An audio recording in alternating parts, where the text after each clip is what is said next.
Good evening, everyone. You're watching Bharat Voice. I'm Ritika Acharya, and we are live from Bengaluru. On Bharat Voice, first of all, we'd like to wish all of you Happy New Year. नव वर्ष की आप सभी को बहुत बहुत शुभकामनाएं in whichever part of Bharat you are, whether you are in Karnataka or Tamil Nadu or Maharashtra or Rajasthan, wherever you are. Happy New Year to all of you. And of course, this is not according to the Gregorian calendar. This is according to our own Hindu calendar. So before I move on, I'd just like to tell you that on Bharat Voice, we not only get you topics which are related to dharma, spirituality, religion, we also get you discussions which are on current affairs, on politics and international relations as well. People who challenge us and people who tell us, who question our deep sciences like astrology, like yoga, and question probably why we visit temples, why we do not visit temples during menstruation. We've done all these videos. If you like some of the videos, please do share. And if you like our work, please do leave a comment. Now, today, we're talking about a concept that I'm sure most of you, or I can easily say all of you, will relate to. Today, I'm talking about, you must have heard people around you, and in fact, your own family members and friends around you talk about whatever has happened in my life is related to my destiny.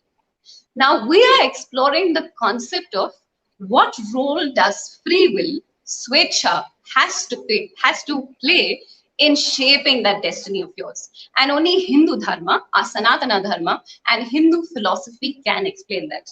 Today, to explain this topic and to talk about this more in detail, we have with us someone you know on Facebook. His name on Facebook is Jataayu, but his original name is Shankara Narayanan for people who already know him.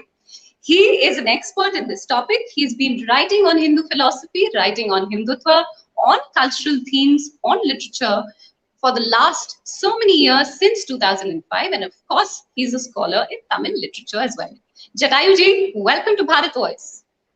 Yeah, thank you, Ritika. It's a pleasure for me to interact with you on this very important topic, which is at the foundation of any moral, ethical philosophy, or even day-to-day life of people. This is a question that is bugging everyone's mind in Yes. whatever activities that it's more like a life question. So thank you for inviting me to discuss on this important topic. That's exactly why, Jataayu ji, I came up with this topic and I was discussing with you off camera and I was telling you that, we really need to answer this and we really need to talk about this. All right, so all of us are eager to hear you today. My first question is going to be about, of course, our topic, free will. Now, what is the importance and what is the role of free will in our Hindu philosophy, in our Sanatana Dharma, in shaping that destiny for us? Because, it's very easy for us, for most of us around us. And in fact, I used to hear my parents say when I was growing up that, oh, this has happened with me. Now, this was in my destiny. This was in my fate. Ye to meri kismat thi. This was in my bhagya. How can I change this? I have to go through this. But we really need to understand that there's probably something we can do more by using that free will. So I'm not going to talk further. Please explain to us, what does it mean? Right. Yes. Yeah. So, when we talk about the free will versus destiny, there are two extreme views. So on one side, you have people saying there is nothing called destiny. Every individual can do whatever he or she pleases, and whatever happens to him or her is completely dependent on their actions alone. Yeah. So the whole idea of fate or destiny or anything that is happening outside the control of human will is a complete nonsense. This is one extreme. The other extreme is everything is preordained. Everything is destined to be what it is, and every particle, every human, every life in this universe is pre-programmed. Nothing is in our control. So these are really two extreme views. But if you think even a little bit, we know that both these views are logically and philosophically non-tenable. You take the first view. So we know that even the most strong-willed persons, things are happening to them that they just Yes. can't explain. And people are so different. People with similar capabilities, similar circumstances, putting similar efforts. So even at birth, people are so different. So so simply through the idea of free will, you cannot just explain things. And the other view that everything is preordained and everything is predestined. So if that is to be accepted, even scientific disciplines like neuroscience are actually working on this question. So, the entire impressions of a person or his so-called mental life or psychological life, is it all like completely pre-programmed in the neurons, that there is really nothing called a sense of agency? So this question, even the neuroscientists are actually pondering upon. If we were to accept this view, then the question arises, why anyone needs to do anything? What is really the motivation for people to act? And people to act either this way or that way. If everything is pre-programmed, everything is predestined. If everything is What is preordained, the idea? probably Bhagwan knows what is going to happen with us. Prabhu already knows what is going to happen to us. Exactly. So doing good or doing bad anyway doesn't matter, because whatever anyone does is pre-programmed. So both these views are non-tenable. So the logical, philosophical, scientific view is somewhere in the middle. So the real interesting dilemma here is that, many times we feel free and not free at the same time. So this is really a kind of a mystery. There is really a mystery here. And our Hindu scriptures also capture this very well. So if you read the Gita, for example, Bhagavan says the famous quote, Uddhared Atmanatmanam, Natmanam Avasadayet, Atmaiva Hyatmano Bandhu, Atmaiva Ripuratmanaha. So elevate yourself by the self. Do not weaken yourself by the self. For self is one's friend and self is also one's enemy. Atmaiva Hyatmano Bandhu, Atmaiva Ripuratmanaha. So this says that everything is under the control of yourself. So you have a choice of making self as your friend or yourself as your enemy. So then, of course, the Gita gives the life philosophy of everything, Karma Yoga, Jnana Yoga, Raja Yoga, but ultimately elevates self by self, Uddhared Atmanatmanam. So that seems to be the clarion call of Gita. But the same Gita, a couple of chapters later, so Bhagavan also says, Prakriti cha karmani, kriyamanani sarvashaha, yaf pashyati tathatmanam, akartaram sapashyati. So whoever thinks that he is acting, he is doing, he is the agent, he is deluded. He doesn't really do anything. So he alone sees clearly, who sees that actions are performed by Prakriti. So Prakriti is threefold nature, right? So everyone is familiar with Sattva, Rajas, Tamas. So everything is in the universe is comprised of this threefold quality of Prakriti. And it is through the modifications of Prakriti, everything is happening. And whoever thinks that I am the doer is deluded. So the same Bhagavan says this also later. But Jataayu, I'm sorry, I'm interjecting you there. But of course, people are listening to us right now.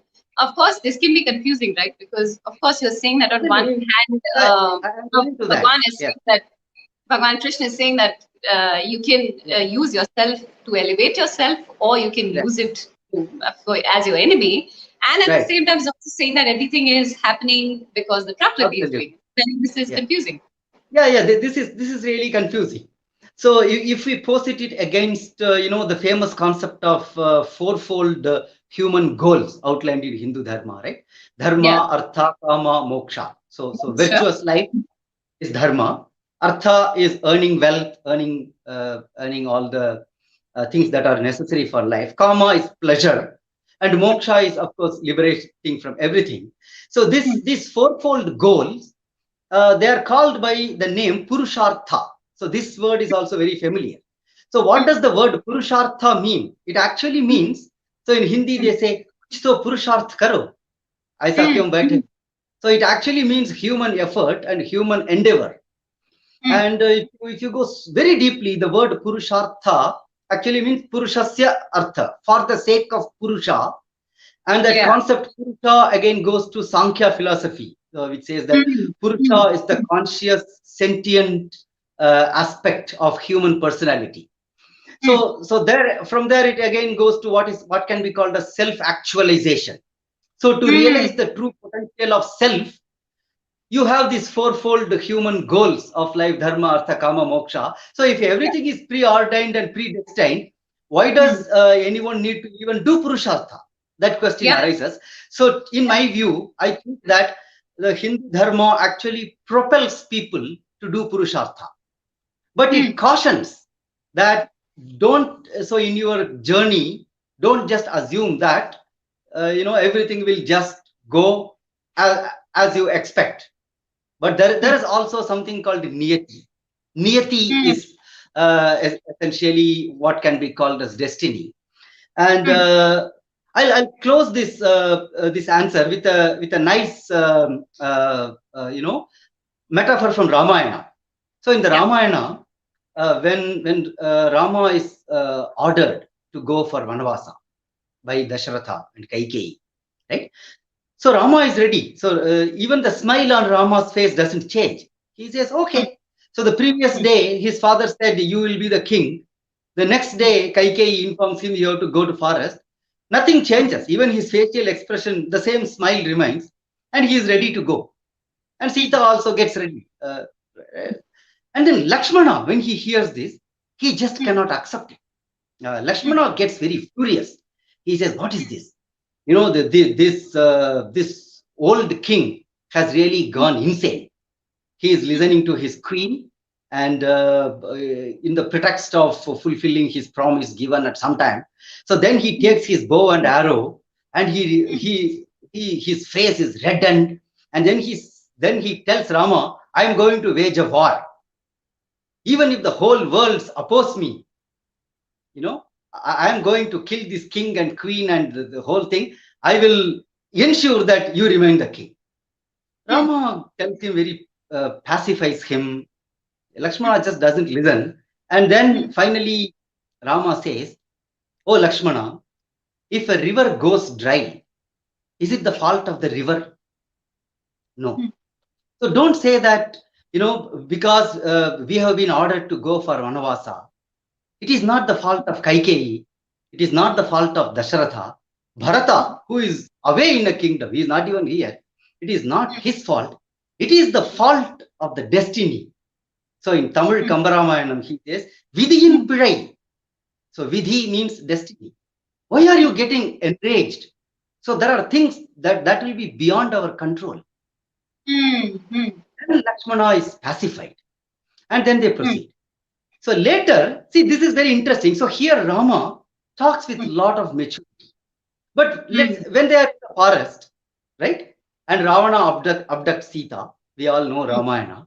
And at that moment, Rama doesn't say that, oh, Sita has been abducted.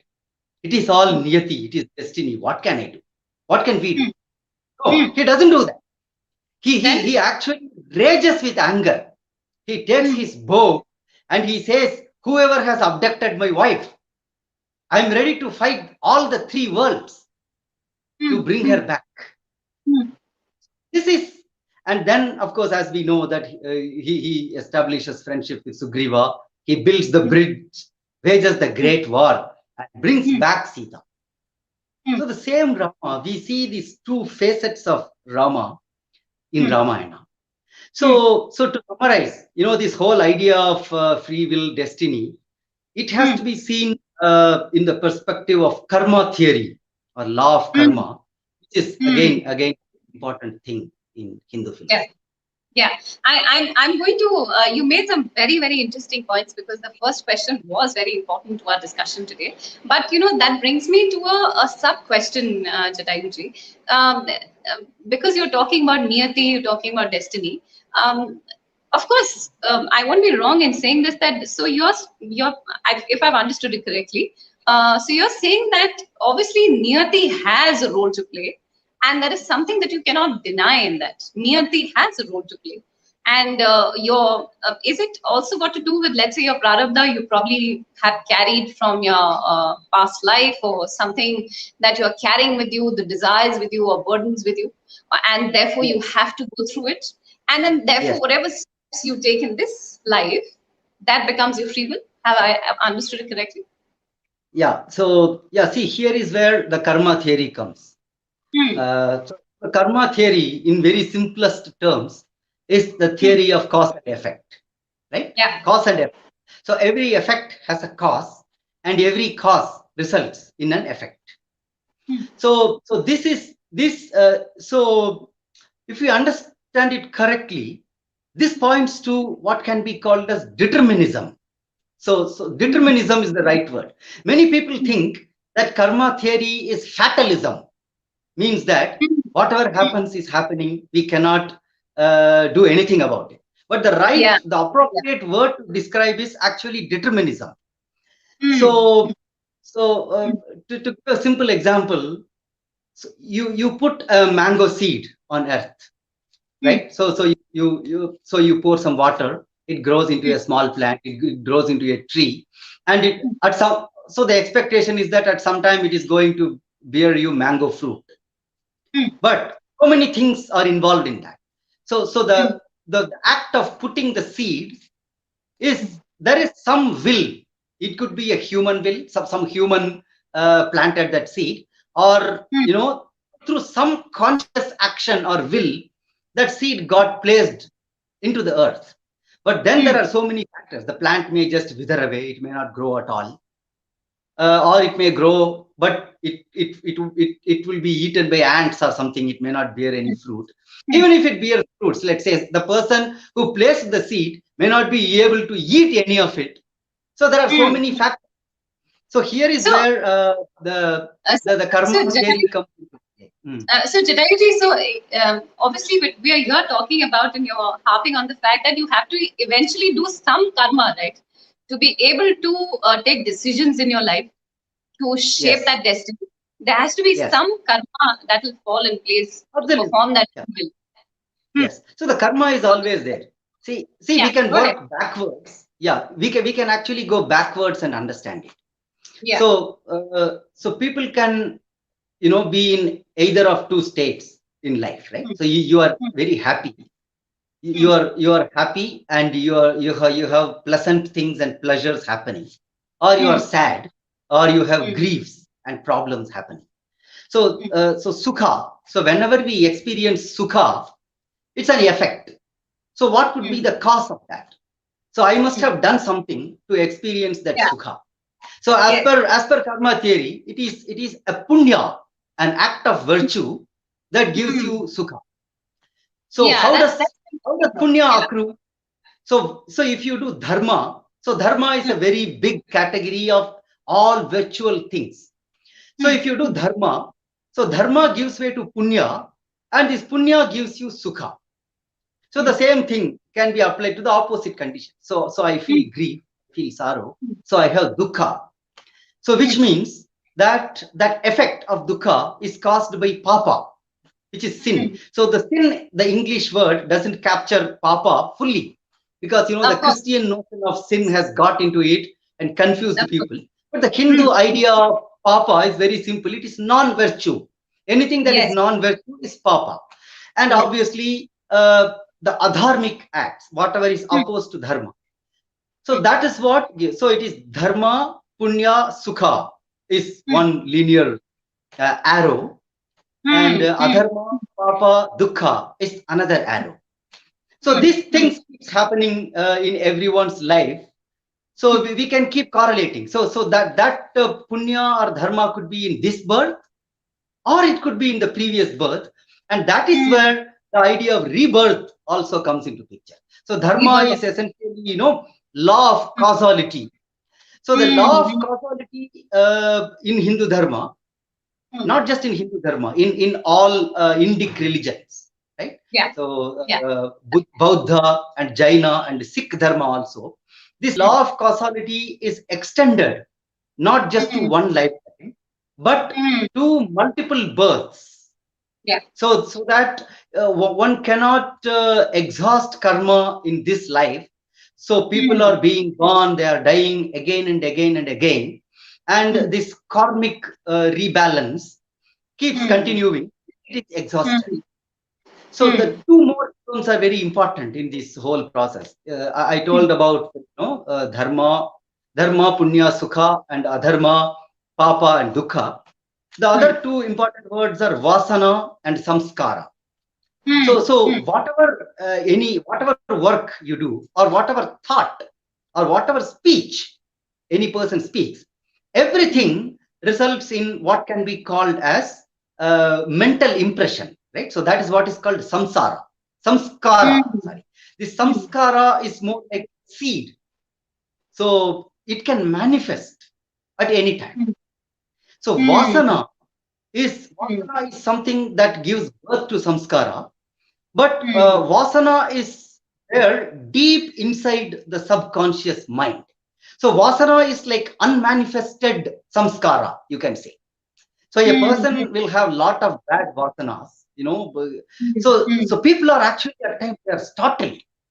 How so can I ever think like so mean or so bad? Hmm. They are startled when suddenly, some Hmm. thought occurs in their mind, and they are urged to do something so bad which they Yeah. themselves hate. So Hmm. why? Because that vasana that has been, so much submerged in their mind is coming to the fore, and that Hmm. vasana could be because of some past karma and the impressions Hmm. of that latent in the mind, etc. So it's a very, very, very deep concept. It's The very whole deep concept. Yeah, yeah, yeah. very, very Of deep course. And, concept. we can talk about it at length, and we can probably go on and have a long discussion about So just this one, whole yeah, concept. yes. Yeah. So before we move on, I'll just tell you three important terms. Yeah. Without that, the understanding of karma theory is Sure, not sure. complete. So our Hindu texts talk about. So I told about this cycle of births and deaths. Huh? So that is Hmm. what is called samsara, not Hmm. samskara, samsara. So it's Samsara. different. Hmm. Hmm. And there are three karmas that are said. So you Hmm. you you told about prarabdha in your question also, right? Yeah. So there Yeah. are three types of karma: sanchita karma, Hmm. prarabdha karma, and agami karma. So Correct. sanchita karma is something Hmm. like it's like a storehouse of all unexhausted karmas. It's Hmm. like a opening account. So whenever Hmm. a life is born on this earth, so Hmm. it is born with treasure, what can be called as a storehouse of sanchita karma. Yes. And then in course of life, the karma phala starts bearing fruit. So that is what is called prarabdha. So Hmm. prarabdha karma is that. So it is the part of sanchita karma that has already started bearing fruit. So there is Hmm. no Hmm. escape from that. Hmm. So Hmm. it's too late. So you Hmm. cannot go back, and it has already started bearing fruit, and a Hmm. person has to experience it and exhaust it. Hmm. Hmm. So agami karma, so that is prarabdha. So in a Hmm. sense, it is prarabdha which can actually be called as destiny Ah. in the proper Yeah. Yeah. prarabdha. So that is why people say in Kannada, languages like Kannada, is prarabdha. You know, Yeah, yeah, yeah. That's what so I asked people are because very, living in hmm, that's what I asked because living in Karnataka, I've heard so many people say that this yes, is by Pratapda. So that's yeah. that's why Because I asked people it. know these concepts. And the Yeah, third is what is called agami karma. So yeah, agami karma is like the new karma that is mm, getting accumulated. So whatever I yeah. am doing now, see, it's a cause and effect. Whatever I am doing now, that also has to bear fruit. Correct, So correct, correct. what the Hindu philosophy says is Hmm. that Sanchita karma has only because you had Sanchita karma, you are born Hmm. on this earth. So Correct. obviously that is there. And prarabdha karma, you are already experiencing. So you will exhaust it in this lifetime. Hmm. And Hmm. agami karma can also be exhausted in this very life. If you become liberated, if you If become a jnani, if you and then become, you can be so on this the is the path. whole goal. So here is where we come to the idea of moksha. Correct. That's What is coming. moksha? Yes. So it is kind of getting liberated from this cycle of births and repeated births and deaths and other Yeah, things. because So eventually, here, so the interesting concept is from free yeah, will, we actually go to freedom. So that yes, could happen either through jnana or through total surrender to the divine, etc. So that is where we come to spiritual and religious practices. So, so from karma theory, so this is where we come to actually bhakti and other aspects. correct. And that it's very interesting. You led the answer automatically to that. I was going to come to that because free will has to eventually end somewhere. Free will has to probably land into freedom. So that's why you said if you are on the path of that, then your agami can exhaust as well in this life. All right. Okay. Let's move on to the third question. Again, probably a question which most people will relate to.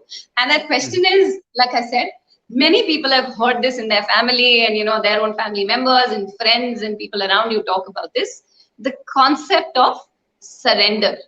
Now, I've heard, my older people also, people in the family telling me that, you should surrender to God and you should surrender if you have any problem and let's say you're not able to figure out a solution at that very point, just surrender and everything will be fine.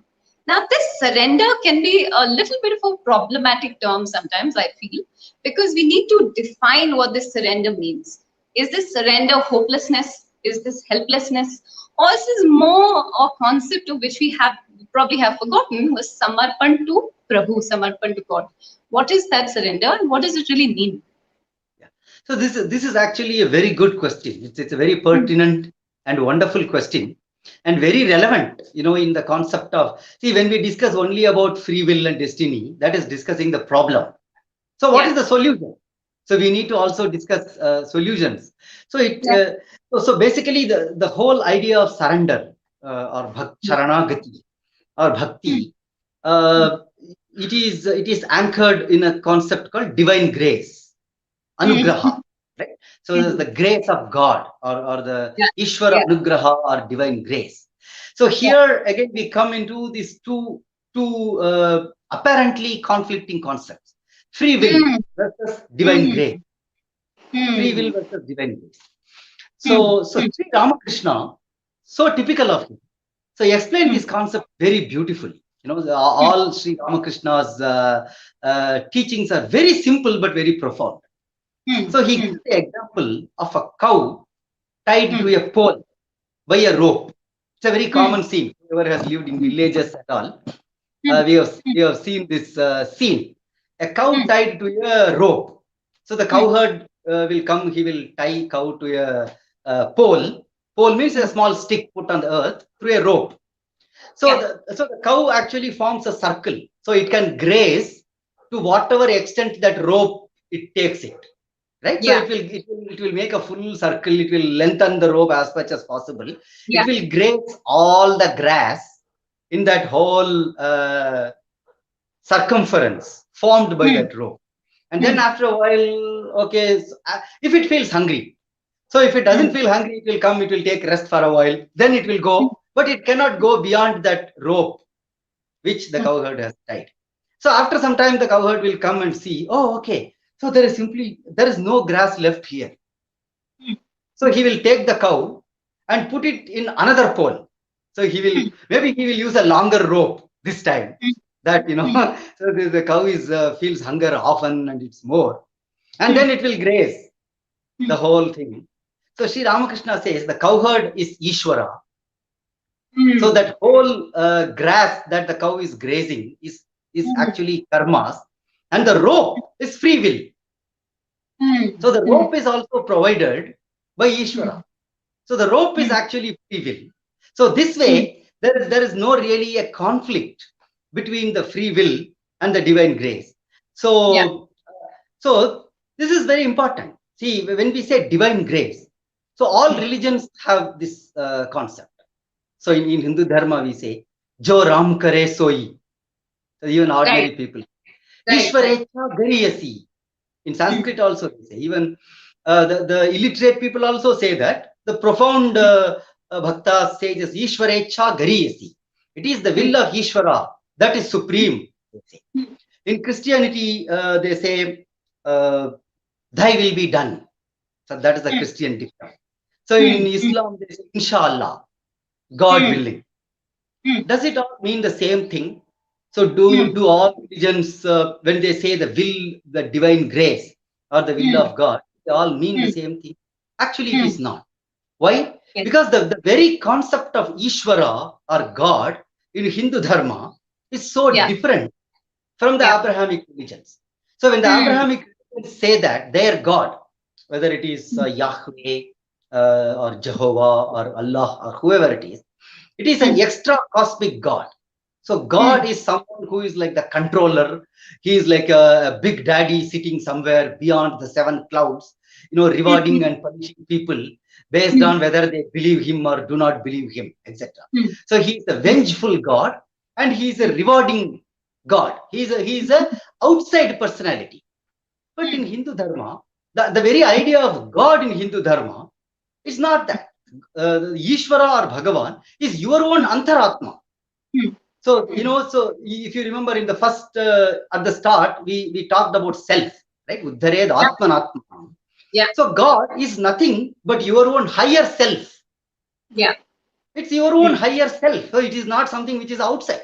So when you say you are surrendering to Krishna or you are surrendering to Devi, you are surrendering your own higher self.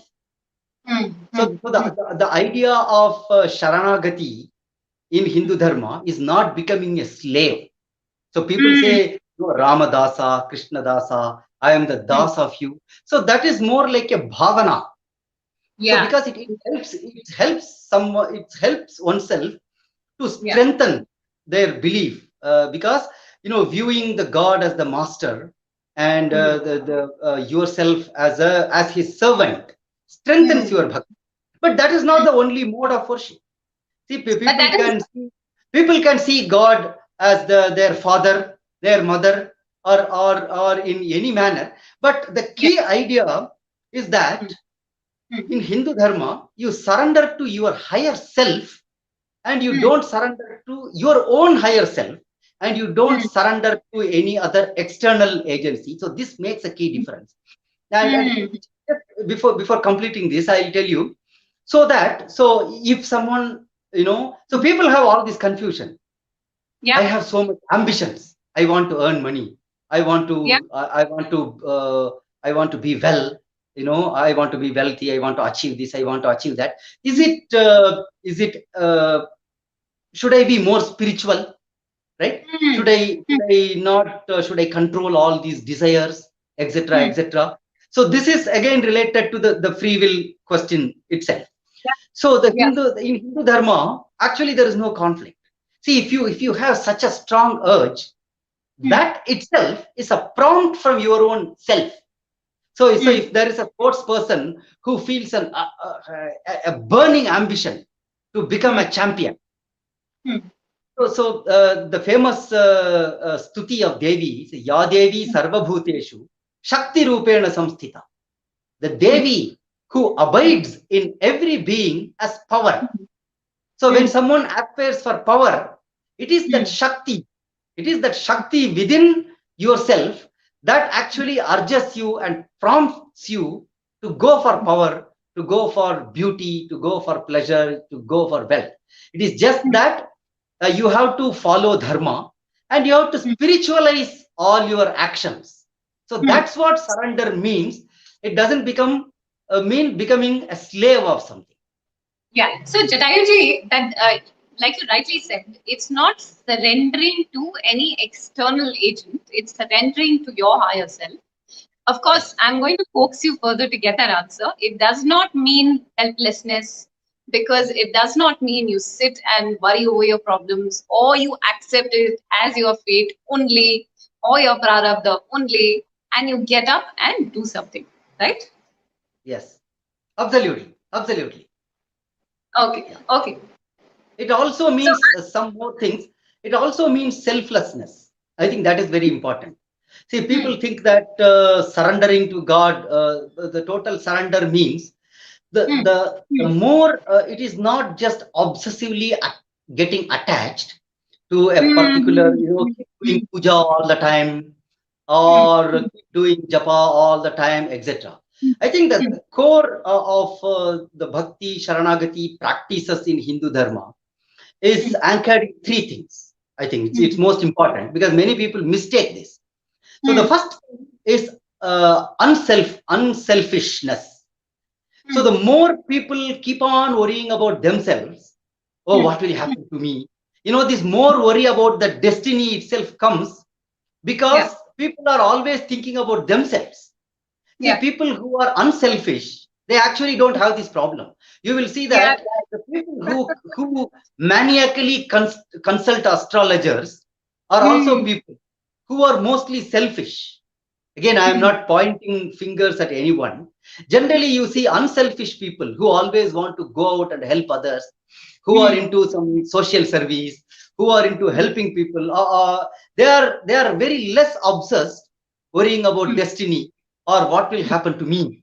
That kind mm, of worries. So the more mm, you become unselfish, mm, automatically your free will becomes good. So this is mm. exactly what is karma yoga, Yeah, really. yeah. So the unselfishness automatically purifies people's mind, and then Mm, their devotion becomes stronger. So if mm, people are very selfish and they keep mm, indulging in so many bhakti practices, pujas, and other things, mm. you notice that they don't find peace in that. It becomes Yeah, like a routine and yeah. drudgery. It causes more frustrations in their mind rather than Mm. giving them peace. So Yeah, it is very important. you're lighting a diya every day, you're worshiping your God every day, but it's not really giving you any peace within. Yes. Yeah, Mm, exactly. mm, So the mm. devotion should always be coupled with some of these dharmic impulses, mainly Yeah, yeah. selfless. You should always go out and do something for others. So essentially, karma yoga is just that. So the action where you are not worried about fruits, and Mm. you are dedicating all the action to the divine. And again, as I Yeah. said, the divine doesn't mean external agency in Hindu Dharma. It is your own It's self. your own So self.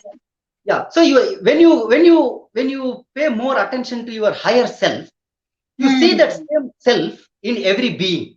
See, this is mm, exactly what is called Sarvatma Darshana, right? mm, So Gita in so many places it says that a bhakta or a yogi, he sees his self in every other being in the world. So you see an animal, you see another person, you see a child, or you see mm, even people who are despicable creatures. You see your own mm. self. What does Yeah, that mean? yeah. So it essentially means that become unselfish as Mm, much as mm, possible. The more mm, one becomes unselfish, mm. spiritually the person progresses. Hmm, hmm, hmm. Jatayuji, you have so beautifully weaved all these concepts, and you've also stolen my question in your answer because I wanted to ask you that question as well. But I'll still ask this before that. Before I ask my last question, I'll take a more practical example in life. I'll again coax you further, and I'll say this: that we hear many people around us talk about their lives and talk about their issues and worries and problems and their troubles or whatever they're facing. People will say that, let's say, for example, I was bound to face this and I have a major health condition. Or the second example of a person is that, I suffered major losses or major business losses during the pandemic. Now, this was bound to happen with me. This was my destiny. Can you please, in simple words, just describe how can that person help himself uh, from this whole concept of feeling sad and suffered and really get up and do something? And can you use your free will there? In simple words. See, absolutely. So whatever you want to do, so Hmm, even when you accept the niyati, hmm, you have you have to make so again the temperament of the people differs. hmm, See, this is where it's very hmm, important. hmm, So people are of different nature. So one hmm, of the reasons why Hindu Dharma has diversity of practices is hmm, because of, okay. hmm, So there are some people who are always very analytical and intellectual. So it's hmm, the same right brain, left brain problem. Not hmm. problem, the right brain, left brain concept. Yeah, People are yeah, more rational, analytical, intellectual. yeah. And some people are like that. And some people are more emotional, sentimental, like that. Hmm, Right? Yes. So, Yes. so depending on the temperament of a person, I'm sure by the time a person reaches their adulthood or a middle age, they would, if they are watching their life, they're very attentive to their life. It's not like, Yeah. they are reckless and do whatever they want, right? So if they Yeah. have some dharmic orientation, Hmm. they would have studied themselves, what is their Hmm. temperament, their Hmm. Hmm. personality, Hmm. etc. And they should cultivate the practice of analyzing whatever is happening to them in Yes. whatever way that suits their temperament. So an Hmm. intellectual person, so according to Hindu dharma, right? So if he contemplates more and more, so he goes to solitude, let's say, maybe he can Hmm. take off for 3 or 4 days, go to some Hmm. secluded place, because he is not afraid of being alone, etc. So he can Hmm. really think through, so recuperate and think, okay, why these things are happening. I tried my best, but still there is something called niyati. I shouldn't lose hope. Hmm. So he can Hmm. he can recover through that process of Hmm. contemplation. A more emotional person, Hmm. if he goes into solitude, that will make him more depressed. So perhaps he should indulge in more activities with Hmm. his near and dear ones. So talk to friends, talk to the family, indulge in Yeah. some bhajan, or listen to some stories that that gives him solace or hope. See, that is why we have so many stories. So you take the Gajendra story, so beautiful. So it is an Hmm. elephant. It's not even Hmm. a human being endowed with intellectual capacities. Yeah. So the elephant gets into the water. It is caught by the crocodile. At that Hmm. moment, it can ponder, oh, I am gone, I am died. But what does the elephant do? So it cries out to Narayana, and Yes. then Narayana comes immediately at that instant moment. He Yeah. comes in Garuda and relieves. So Yeah. take the story of Markandeya. So it is Hmm. Hmm. preordained that he is going to die. So even at the Yes. time of his birth, it is told that he is going to die at the age of 60. Hmm. But then Hmm. he doesn't lose heart. So even at the Yeah. time when the Yama is coming in his buffalo and throwing his rope, the small boy, he is not rattled. He is embracing the Shivalinga, and the Hmm. Shiva comes out of that and he kicks Yama and saves the boy. So why are these Hmm. stories told? See, we Yeah. have to we have to really deeply contemplate on. So these stories are Hmm. told again and again because Hmm. we should not become despair. So at any Hmm. moment of time, so you cry out to Narayana, you cry out to Shiva. So in a Hmm. sense, you are crying out to your own higher self, whether you Yes. realize that or not. So an Hmm. intellectual person will probably realize that, and an emotional person will still think that Krishna is in Vaikuntha, Shiva Hmm. is in Kailasa. He is going to listen to my prayers. Doesn't Hmm. matter. See, Doesn't what is matter. important is that you surrender to that higher self Yeah. spiritually. So that Yeah. will help you. That will help you recuperate from whatever condition that you are in. I think that's what I. Beautiful. Beautiful. Beautiful, Jataayu. Okay. My final question to you is about. My final question to you is about, because we're talking about free will and you already talked about detachment. I want to again understand this concept a little bit further. Since we're talking about detachment, that obviously means that we eventually have to understand why we were born, why we came into this life, why we are probably in the janma of a manushya, and what did we come here for. It eventually has to lead to that, right? For us to understand this concept of free will further, is it? Absolutely. See, that is exactly what the whole domain of moksha is about, right? So in Hindu Dharma, there are two major orientations. See, one is the Dharma orientation, where the whole focus is on living a virtuous life. So Yeah. artha and kama are good, but they have to be subsidized. They have to be restrained and disciplined by dharma. So living a dharmic life. So do good to others, follow all your duties, be a good citizen, be a good father, good husband, good wife, good son, good daughter, help others. So all this is a dharma orientation. And then eventually, if as a person, as I said, a person who is more unselfish, more uh, more virtuous, etc., etc. So the questions arise in his mind still as to, okay, so I keep on doing good. Ultimately, what is really the aim of life, right? So then Mm-hmm. automatically the philosophical question, so he enters into a philosophical domain. And Mm-hmm. since the mind is already matured, so he can go into what can be called as vichara. Vichara is contemplation. Right? So again, Yes. more intellectual people will go into vichara. Who am I? Mm-hmm. So they will perhaps turn towards Ramana Maharshi and Mm-hmm. Shankaracharya. So these kind of Vedantic mode. So maybe seek a guru. So study the Vedantic scriptures. So probe more so that the people they move towards the ultimate goal of getting freedom from everything. So the Yes. other kind of people, they say that, okay, so it doesn't matter who am I, you know. Mm-hmm.